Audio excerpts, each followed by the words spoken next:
오늘 봉독한 누가복음 4장 14절로 21절 말씀으로 희년의 기쁨을 주시는 예수님, 이런 제목으로 잠깐 말씀을 묵상하겠습니다. 오늘 본문 말씀 18절 말씀, 주의 성령이 내게 임하셨으니 이는 가난한 자에게 복음을 전하게 하시려고 내게 기름을 부으사 나를 보내서 포로된 자에게 자유를, 눈먼 자에게 다시 보게 함을 전파하며 눌린 자를 자유케 하고 하는 이런 말씀이 나와 있습니다. 묶어서 이 말씀을 정리하면 십자가로 말미암아 영육을 부욕해 하시는 은혜가 이 희년에 있다 하는 것입니다. 한번 따라하세요. 십자가로 말미암아 영육을 부욕해 하신다. 할렐루야. 우리 교회에서 주로 영적인 은혜를 많이 강조합니다. 구원받아라, 죄-씻음을 받아라, 천국에 가라, 평안을 얻어라, 이 영적인 복을 많이 말합니다. 우리 신약 성경에는 영적인 축복을 강조하고 있습니다. 그러나 우리가 아직도 정경으로 받아들이는 이 구약 성경 어떻습니까? 물질의 축복, 현실적인 축복을 많이 말씀하고 있습니다. 예를 들면 이삭에게 하나님께서 복을 주실 때 다른 사람의 100배로 농사가 잘 되게 하는 이런 축복을 주신다고 이렇게 기록되어 있습니다. 비롯해서 여러 구약의 기절들은 육신적인 복을 많이 말씀하고 있습니다.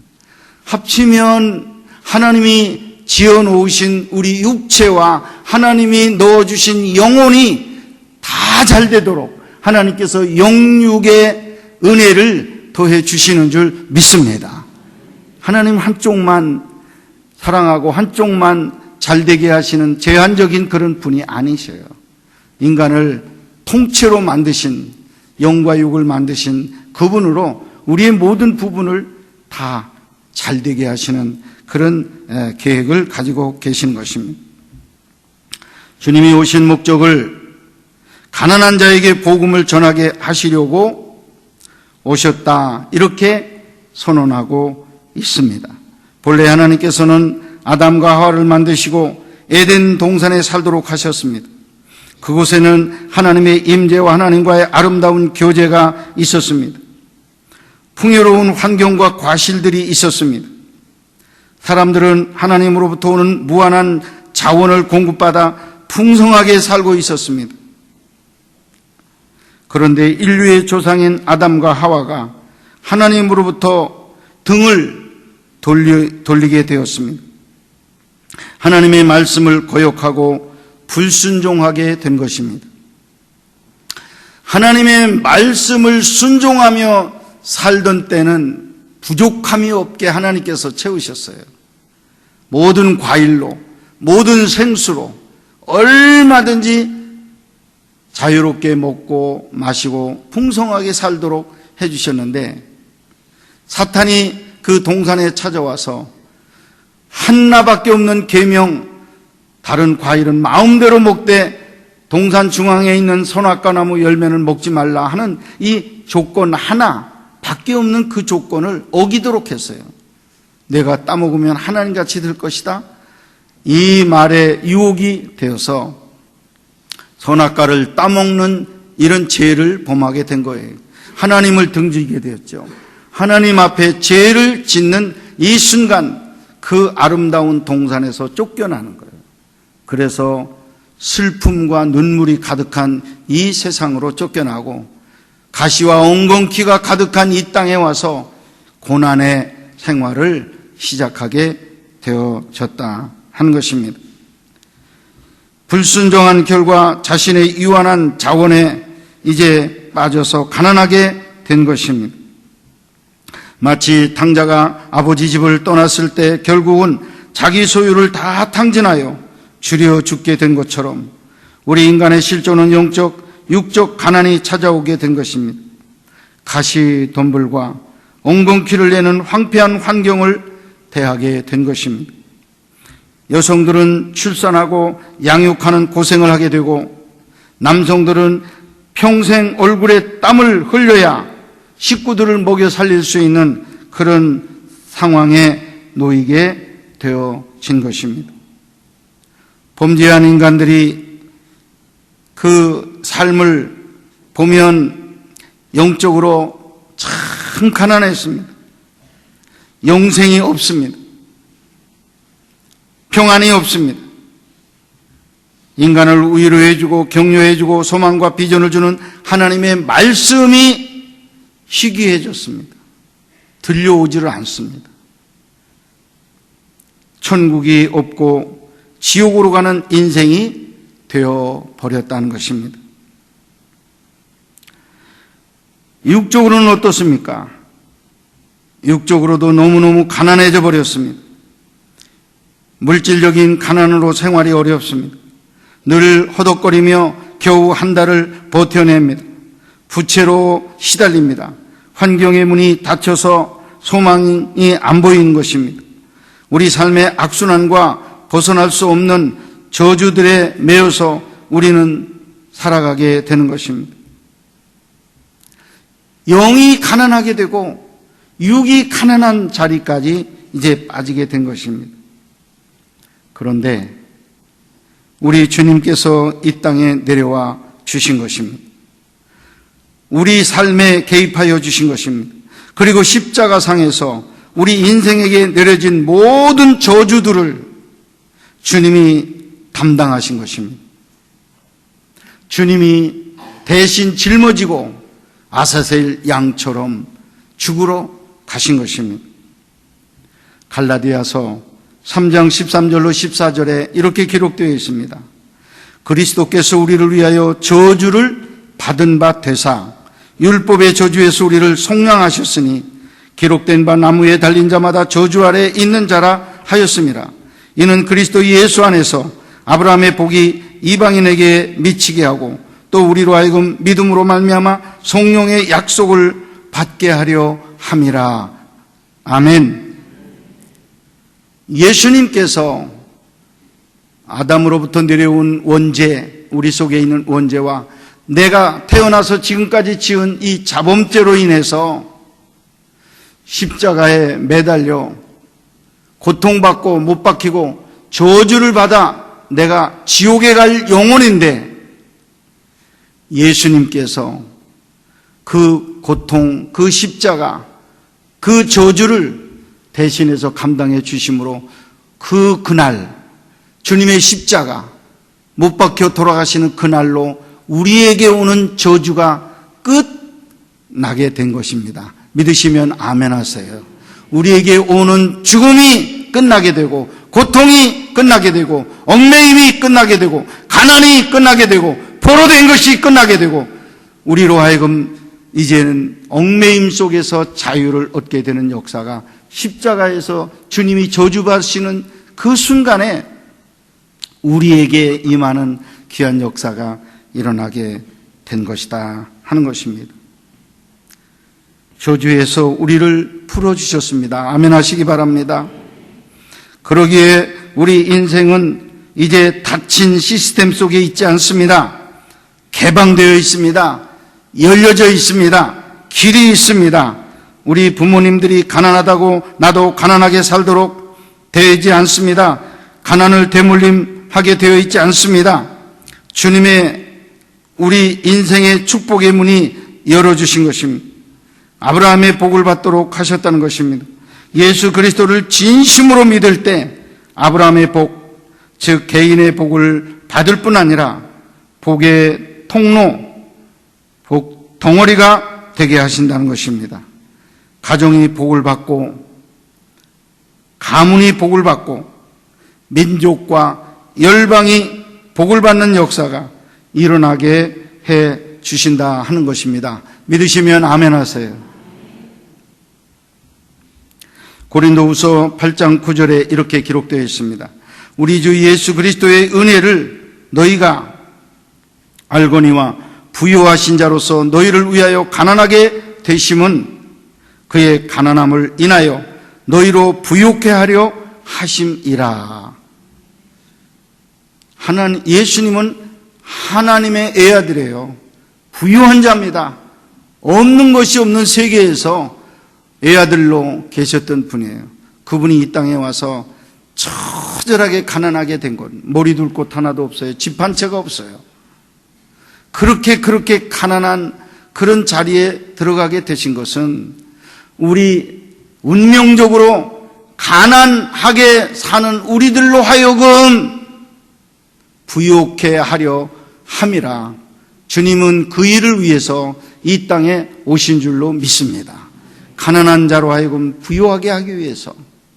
부유한 자가 가난하게 되신 것, 여러분 우리가 믿을 때 늘 감사밖에는 나올 게 없는 것입니다. 우리 예수님은 부유하신 분이십니다. 그 주님이 우리에게 오셔서 당신의 모든 부유함을 은혜로 선물로 공급해 주십니다. 그런데 이 귀절을 곰곰이 생각해 보면 예수님을 믿는 것과 부유함의 복 사이에 다른 것이 있다는 것을 깨닫게 됩니다. 즉 영적인 축복이 있습니다. 에베소서 1장에 하나님의 자녀가 되고 제사함을 받고 천국의 기쁨을 누리도록 하는 신령한 복을 주신다고 반복하고 있습니다.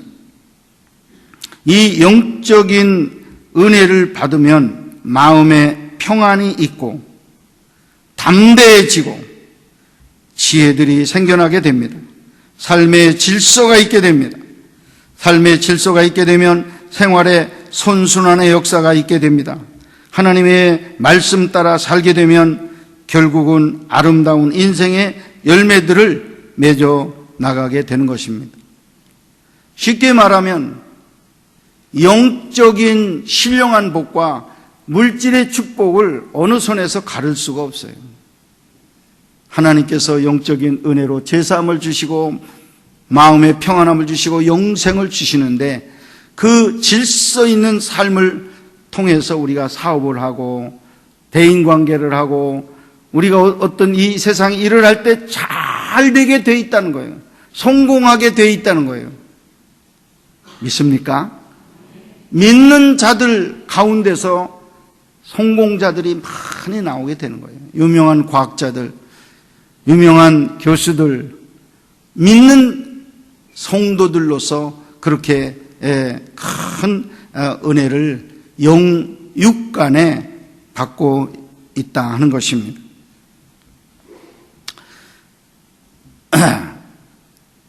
저희 집에 딸 하나가 있습니다. 근데 이제 걔가 서울에서 자취하면서 뭐 좀 일하는데요. 어제 저녁에 내려왔습니다. 서울 마침이라고 내려왔는데 그 애를 제가 이제 방에서 나와서 이게 맞이하면서 제 머릿속에 그런 생각을 했어요. 야, 너는 참 복을 많이 받은 애다. 이제 그런 생각을 했어요. 왜? 저는 청년 때, 진실이 만한 때에 생각해보면 믿지 않는 아버지 어머니로부터 제사 지낸다고 쫓겨나서요. 얼마나 먹을 게 없어가지고 그렇게 굶주려서 시간을 많이 보냈습니다. 갈 데가 없고 어디를 가서 어떻게 잠을 자야 될 때를 찾지 못해서 방황하고 길거리에서 방황할 때가 얼마나 많은지 몰라요. 누가 나를 반기는 사람이 없었어요. 왜? 짐이니까. 이런 이제 상황에서 제가 이제 진실이를 보는 거예요. 진실이가 왔다 하니까 집사람이 그냥 차를 타고 나가서 영접을 해가지고 뭐 주차장에서 살 모셔오지요. 또 따뜻하게 뭐 엄마가 뭐 음식을 마련해가지고 또 준비해서 주지요. 뭐 부족한 게 없는 거예요. 교회에 나가서 나가면 안 된다 소리가 어디 있습니까? 잘 나가라, 가서 헌신해라, 너 열심히 일해라, 이 말밖에는 안 들어. 어떤 고통도 제가 안 주기 위해서 편안하게 기르기 위해서 애를 쓰고 있습니다. 물건도 사고 싶은 거 사도록 해줍니다. 저에게는 그런 게 없었어요. 그래서 제가 하나님께 불평을 했습니다. 하나님, 나도 하나님의 아들이고 쟤도 하나님의 딸인데 왜 이렇게 차별을 둡니까? 누구는 그렇게 고생시키고 누구는 저렇게 편안하게 합니까? 하고 한번 하나님께 물었습니다. 여러분, 저로서 모든 저주가 끝나게 된 거예요. 할렐루야. 십자가상에서 이제 저주는 물러가고 하나님의 축복이 이어서 내려오게 되는 줄 믿습니다. 가난이 변해서 부유가 되는 이런 축복이 저희 가정에도 일어나게 된 것입니다. 두레교회 이제 은퇴하신 목사님 김진홍 목사님 이야기를 좀 드리겠습니다. 언제부터 예수를 믿었느냐 하면 할아버지 때서부터 믿었습니다. 할아버지는 부모 형제가 없는 애로운 분이었다고 합니다. 어느 날 논에서 벼를 심고 있는데 그 논두렁에 어떤 전도자가 지나가면서 교회에 나오세요, 믿으세요 이렇게 하고 지나갔습니다. 그런데 그 말이 마음속에 새겨져 가지고 제일 그 마을에서 어렵게 사는 이 청년이 교회에 나가게 되고 예수 그리스도를 영접하는 그런 일이 있었다는 것입니다. 그 뒤에 아들이 이제 예수를 믿었겠죠. 김진홍 목사님은 그 아들의 아들, 손주예요. 그 아들대와 손주대에 이르러 하나님께서 얼마나 이 가정에 영육간 축복을 해주셨는지, 이 가정, 이 김진홍 목사님 대에 83명을 조사를 했더니 83명 중에 목사 장로가 거의 대부분 목사 장로가 나왔다는 거예요. 그리고 대학 총장이 그 중에서 또 태어났다는 거예요. 이 애롭은 할아버지 한 사람, 가난한 이 할아버지 하나가 흙수저, 우리 요즘 흙수저, 금수저 나오잖아요. 흙수저 출신인데 지금 그 손자들 대는 다 금수저 식구들로 바뀐 역사가 일어났다는 거예요. 신분의 변화가 일어난 거예요. 믿으시면 아멘 하세요. 하나님은 가난을 부유함으로 바꿔주시는 그런 우리 하나님이셨어요. 타작이 발견해가지고 발전시킨 공병호 박사라고 하는 분이 있습니다. 이분은 경영학 박사예요. 경영학에 관련해서 많은 책들을 지어내신 분이십니다.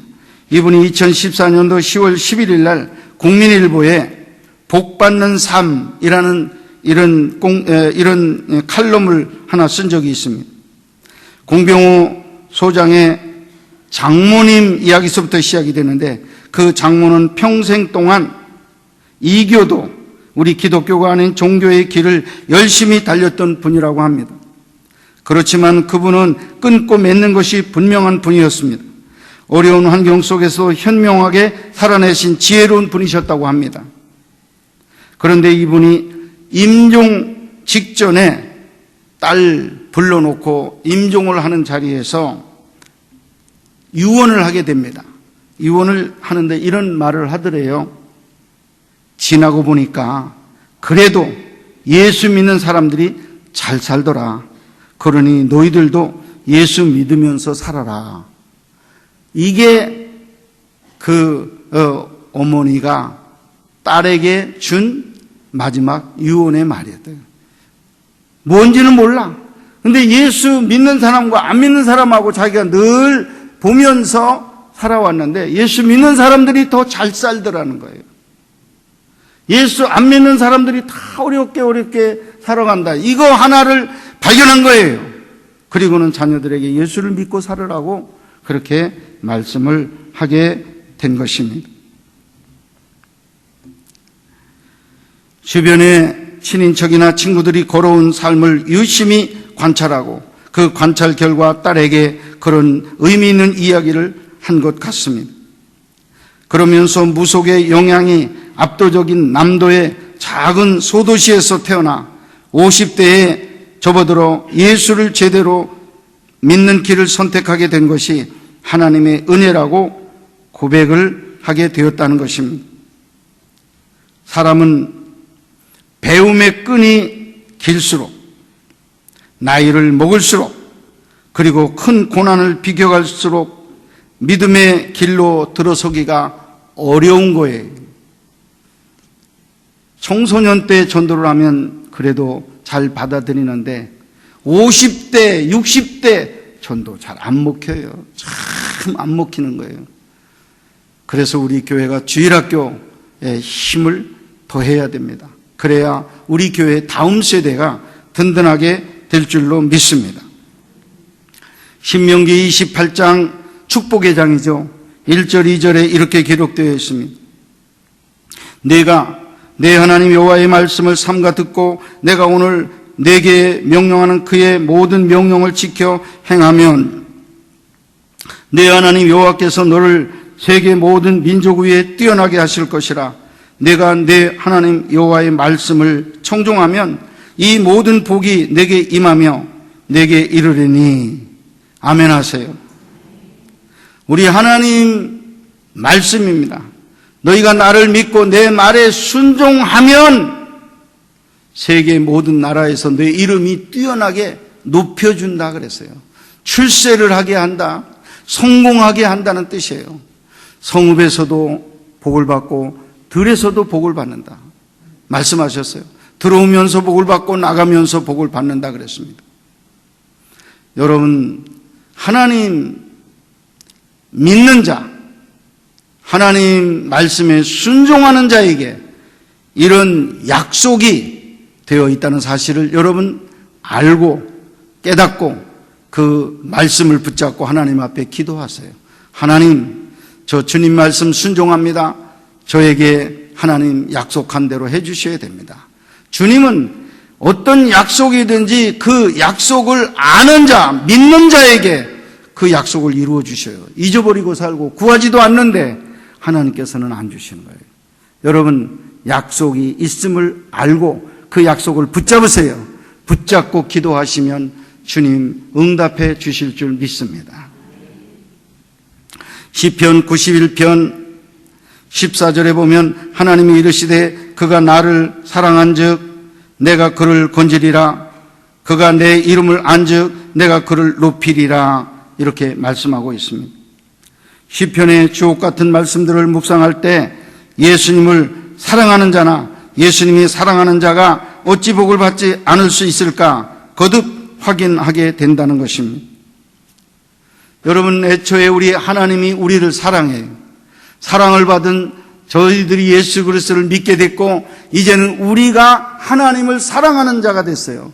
그래서 사랑이 왔고 사랑을 드리는 거예요. 이 사랑이 교체되고 왕래되는 이런 사람을 우리 하나님께서 축복해 주시는 거예요. 구원해 주시고 높여 주시고 그 분들을 하나님께서 품어주신다.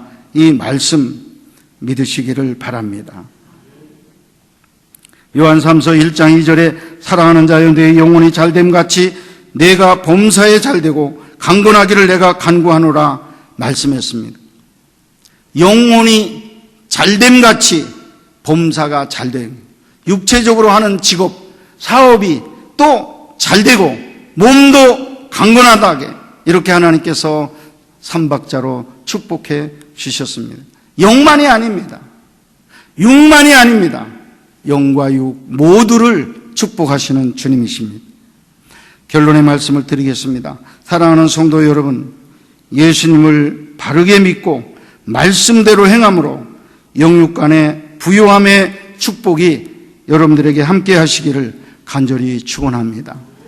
그리고 이번 명절을 중심으로 여러분들이 받은 그 복이 주변으로 흘러 들어가게 하는 이런 귀한 영향력을 끼치는 귀한 성도들 되시기를 다시 한번 주님의 이름으로 축원합니다.